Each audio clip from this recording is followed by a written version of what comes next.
This time we're gonna take a whole bunch of little tips and tricks and tweaks and apply them to one engine to see if we can improve the power without really changing any of the hard parts on the engine. The reason that we're doing this happens to be my personal Ford Windsor, and it makes just under 500 horsepower. And as soon as I said that, I know what crossed your mind. That ranges somewhere in between embarrassing and unacceptable. It's gotta make 500 horsepower, or what are we even doing here? This goes in my 1969 Ford Mustang Mach 1 called the Disgusting. Now, the history of this thing is that Mike Finnegan and I dug it out of a junkyard where it had sat since the 80s. We installed this engine, did a big road trip and a thrash at Dirtfish Rally School, and then the whole car ended up on Roadkill Garage with myself and Steve Dulcich. We hopped the car up further, refined a bunch of stuff, put suspension on it, and then finally, we took it out to Hoonigan when the car was finally done, and those guys and Mike talked me into doing a bunch of donuts, and I rod knocked the thing. The engine was toast. So it went to Bostic Racing Engines in Yuma, Arizona. They freshened it back up, installed a bigger camshaft than I had in it before, and here we are today. Let me tell you about the combination. It's a stock block and a pretty low buck bottom end. Cast crank, kind of not that trick connecting rods, hyper-eutectic pistons. It is a 351 Windsor that's been stroked to 410 cubic inches.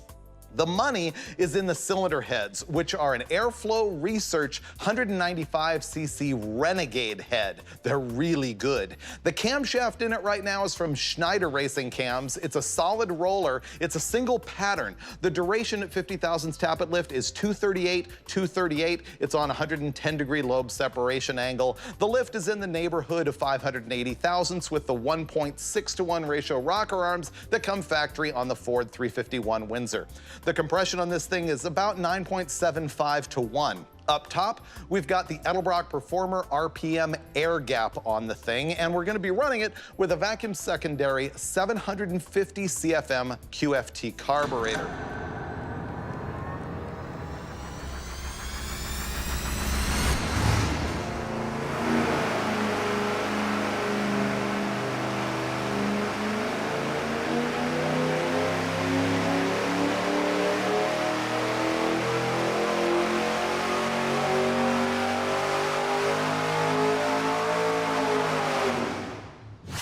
Let's report and analyze our baseline power, which is 496.6 pound-feet of torque and 491.7 horsepower. I don't know about you guys, but whenever an engine makes the same horsepower and torque, I always think it's just a little lame. It's just not quite there into being a real engine. It's got a couple of things that kind of tend to make that happen. One being the dual plane intake, I think, and that's just kind of part of it. Camshaft size, header size, all of those things. And you know, I don't see anything wrong for a street engine that's kind of square like that. No, it's actually good. I mean, I'm being a little bit facetious. It's just not good. 550 horsepower, that's the thing. What's our first move to make this better? How's the air-fuel ratio look? We can look at that, and then I would say second would be the timing sweeps or collector extensions. I would suggest the collector extensions first. Okay. Part of it is I see that. Yeah. And, you know, that's an inertia thing is part of it. Part of it's just kind of, you know, the dyno getting things moving, and that is inertia. But in the past, we've always seen collector extensions kind of help that area. Yep. And that's really bothering me, so I want to go there first. All right, collector extensions first.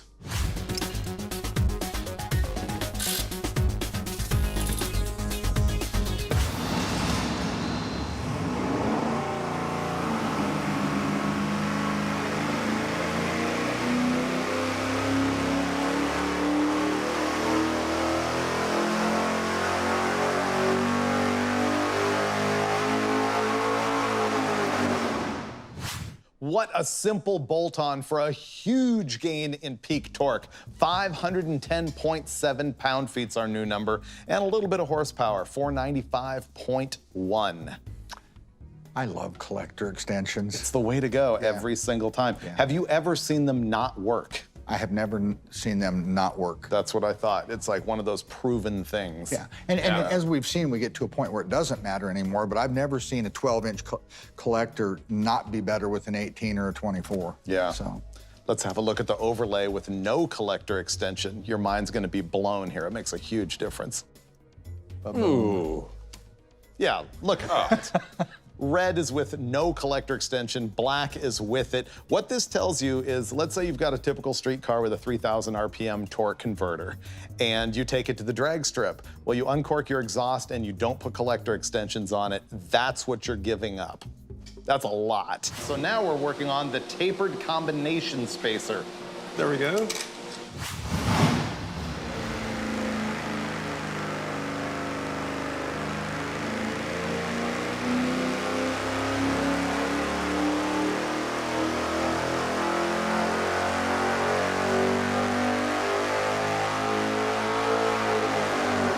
We're gonna have to look at the curves to call that one. Wow, man, it's an overlay. They're the same.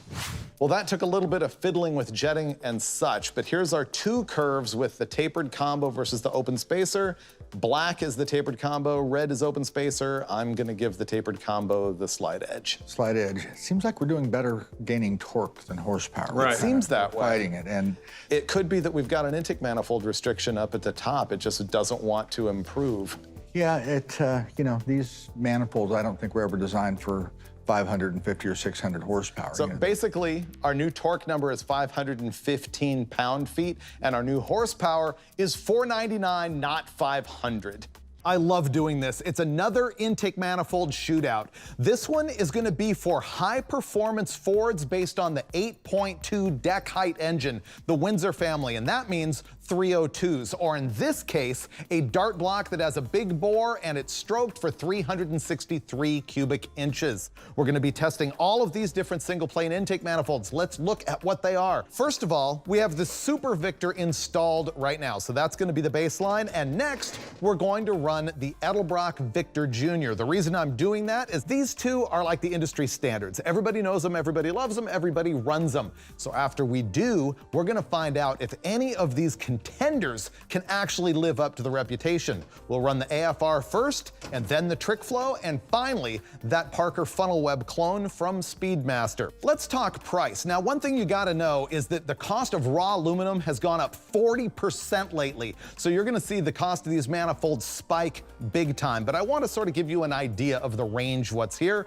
As far as the prices at Summit Racing when I bought these for this show, the AFR, $483. Then you've got the Victor Jr. This is actually the Ford Racing version. It's just a private label deal. It's exactly the same as the Edelbrock version, but the price of the Ford one hadn't caught up to the price increase of the Edelbrock when I bought it. So this intake from Ford Racing was $370.99. By the time you see the show, I'm sure it's gonna be $416.95, which is the Edelbrock price. Moving to the Trick Flow, that one is $449.99. Then you've got the Super Victor, the monster, at $506.95. Now, the cheapest intake in the entire shebang is the Speedmaster at $277. How do they do that? Because that is the only Chinese casting in the whole shebang. Every one of these other intake manifolds is made in the United States. And so is our little Dart motor right here. Let's talk about what this thing is. It is a Dart machinery block that they make that has a larger bore than was ever available in the Ford Windsor family.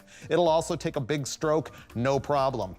As I mentioned, it is 363 cubic inches. It is 10-to-1 compression ratio. The cylinder heads are a Dart 225cc that are CNC ported. We've got that Edelbrock Super Victor manifold on there, and we're gonna be running a 750 Holley XP. The camshaft that's in this thing is a Comp Cams custom solid roller. It's 244 degrees duration at 50 on the intake, 258 on the exhaust. That's a really big spread, and it's on a 113 lobe separation angle with about 600 lift. The reason we've got that cam in there is that this thing will buzz to 7,100 RPM. That is the RPM range where all of these single planes are gonna shine. Now, this thing only makes about 520 horsepower. It's just a little bit on the low side for the combination that we've got here. Typically, some of these manifolds you'd want to see on something that was running more like 600, 650 horsepower in a combo like this. Nonetheless, you probably have a combo more similar to this in your street car, and so you are going to get answers about the best intake for you.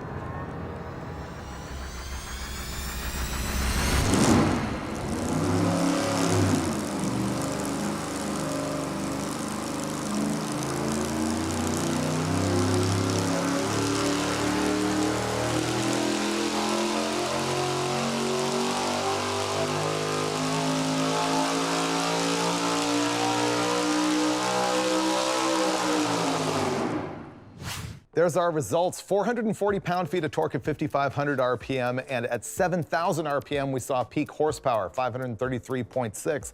The horsepower number is actually pretty solid. I think the peak torque's down a little bit because of the wide lobe step on the cam. That would not surprise me. You know, between a 110 and a 114, it's going to lose a little bit of torque with the wider lobe separation, but that may be what helps it carry nicely up here. Good call on the RPM, by the way. Thanks. It made peak power at 7,000. I ran to 7,600, so we get to see how nicely it carries past And peak it power. does. Oh, you could totally shift this thing at 7,600. Shift where you're supposed to. Yeah. Right. Let's talk about the test we're doing next, which is the Trick Flow intake manifold, which is remarkably similar to the Edelbrock Super Victor. As a matter of fact, if you pick this one up and align the ports just like that, you'll see that the overall height of these two intakes is the same. If you look inside the plenum, the design is also imperceptibly different, I would say, to the naked eye. Although, I gotta say, the casting appears just a little smoother in the Trick Flow unit. But they're not just like a direct copy of each other. As a matter of fact, importantly, look at this. There's a pad on the Trick Flow intake that is designed in each runner to be drilled for EFI. You can put an injector there, whereas the pads that are on the Edelbrock Super Victor are clearly designed more for an NOS fog or nitrous system. So if you're going EFI, the Trick Flow is going to be a little bit easier that way. Whether it make more power or not, I don't know. I can't guess. That's why we have the dyno.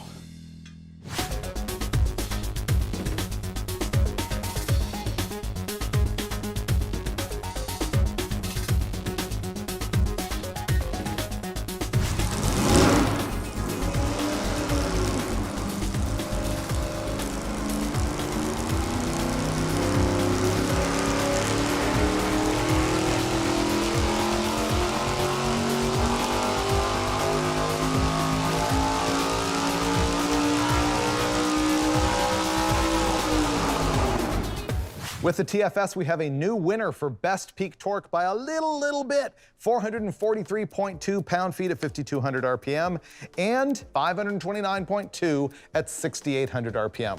Let's look at the overlay and see if they're actually same. Oh, interesting. Huh? Actually, a little bit of difference here. The TFS manifold's in black and the Super Victor is in red. And wow, the Trick Flow actually made, I mean, noticeably more power everywhere below the crossover point at 5,250 RPM. Yeah, almost as if it were a smaller volume intake. Kind of it acted a little bit more like the Vic Junior or the Airflow did with making it a little more down low. Yeah. Up to 6,000 or 6,100. You know, and the difference in peak horsepower is 3 at the biggest gap. So I don't know. Knowing what I'm seeing there, I might choose the Trick Flow manifold. I mean, why not? I mean, you might never be operating the engine down at these speeds, but yeah, no, it's obviously a very valid choice. I mean, the numbers are there. Totally a solid option. I mean, you see anything otherwise? I would go with the Trick Flow, hands down. Yeah? I mean, you got more torque and basically very close up top. And now we get to try the intake that we have been dying to see because this has a big cult following. This is the Parker Funnel Web, originally made in Australia. They're now made by Speedmaster in China. They still call that the Funnel Web. You can see that it is taller than any of these other intakes and has a little bit of a different port layout. It's got a clover leaf up here. So I don't know. I can't guess what it's going to do power-wise, but I want it to be great just because it's cool and has a neat name. However, if I look down in this plenum, I gotta tell you, the casting flash situation, it's hideous. Let's have a look at the port windows situation. Here, once again, is our gasket that perfectly matches the head. And if I lay it up here, you can see that the port in the funnel web intake is as wide as the port in the head, but the corners are filled in. This is really more of a roval shape than we've seen out of any of the other intakes. Will those filled in corners hurt the flow and hurt the power? We don't know, but we will in a moment.